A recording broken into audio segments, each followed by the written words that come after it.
Nomination পর্বটা কেটেছে, তার মধ্যে 6টা লাশ পড়ে 6টা পরিবার ধ্বংস হয়ে গেল। মুখ্যমন্ত্রী আর কতজন পরিবার ধ্বংস হলে তিনি খুশি হবেন, এটা আমি অবাক লাগে। কারণ কেন্দ্রীয় বাহিনী কি সিপিএমকে ভোট করে দেবে, কংগ্রেসকে ভোট করে দেবে?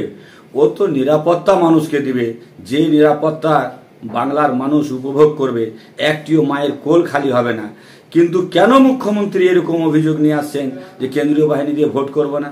সে চাইছে তৃণমূলের গুন্ডা মস্তান সমাজ বিরোধীরা করে কর্মে খাওয়ার জন্য এই পঞ্চায়েতকে লুটে যেন লুটের রাজত্ব তৈরি করে।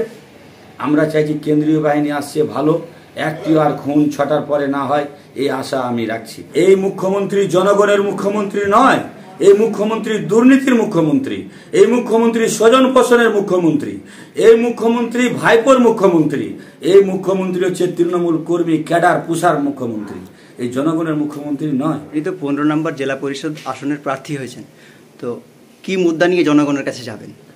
জনগণের কাছে আমরা মুদ্রা নিয়ে যাচ্ছি যে তৃণমূলের ব্যাপক দুর্নীতি, সন্ত্রাস, রাজ্যে চাকরি বিক্রি, গ্রাম পঞ্চায়েতগুলোতে এনআরজিএসে চুরি, মানুষের কাছে টাকা নেওয়া, মানুষকে ভয়ভীতি প্রদর্শন করা ইত্যাদি নিয়ে তৃণমূলের বিরুদ্ধে আমরা জনগণের কাছে যাচ্ছি।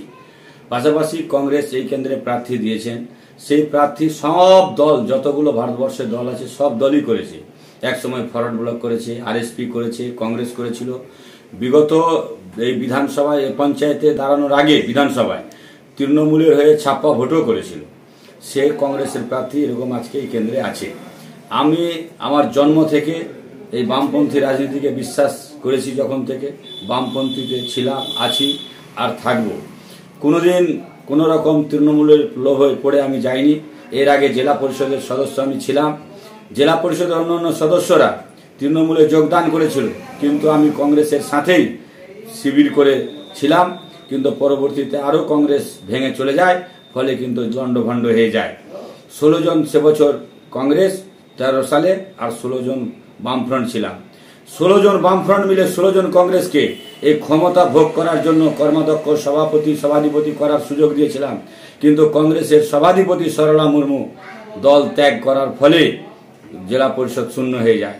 তারপরেও আমাদেরকে বহু লোক দেওয়া ছিল যে দলে চলে এসো, তৃণমূলে পূর্তকর্মা দেবো, ইত্যাদি করবো, টাকা পয়সা দিব। আমরা লোভে পড়িনি, আমি আমার বামপন্থী দলে বিশ্বাস করেছিলাম, আছি, থাকবো। জনগণের উদ্দেশ্যে বার্তা, এই যে দুর্নীতি, সন্ত্রাস, এগুলোকে যদি পরাজয় ঘটাতে হয় তাহলে বামপন্থীদের প্রয়োজন।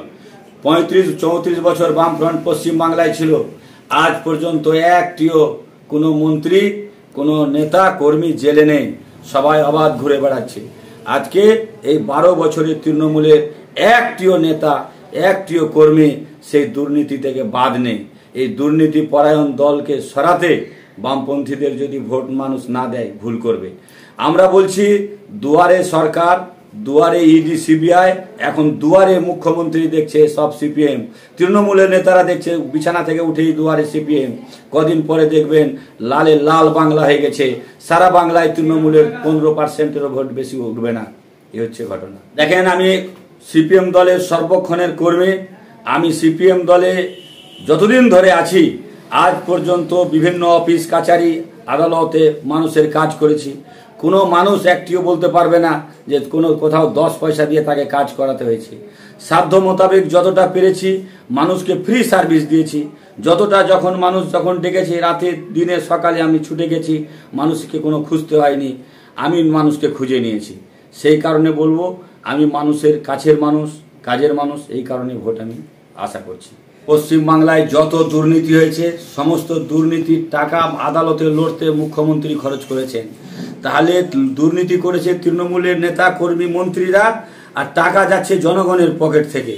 বাংলার মানুষ বুঝেছে এই মুখ্যমন্ত্রী জনগণের মুখ্যমন্ত্রী নয়, এই মুখ্যমন্ত্রী দুর্নীতির মুখ্যমন্ত্রী, এই মুখ্যমন্ত্রী স্বজন পোষণের মুখ্যমন্ত্রী, এই মুখ্যমন্ত্রী ভাইপোর মুখ্যমন্ত্রী, এই মুখ্যমন্ত্রী হচ্ছে তৃণমূল কর্মী ক্যাডার পুষার মুখ্যমন্ত্রী, এই জনগণের মুখ্যমন্ত্রী নয়। লজ্জা হওয়া উচিত। উনি তৃণমূলের নেত্রী নন, উনি রাজ্যের মুখ্যমন্ত্রী। রাজ্যের কোষাগার থেকে এই অর্থ দিচ্ছেন, আবার এই অর্থের বিনিময়ে আমাদের মাথা বন্ধক রেখে লোনের জর্জরিত করে দিয়েছেন বাংলাকে। আর এরকম কথা বলছেন।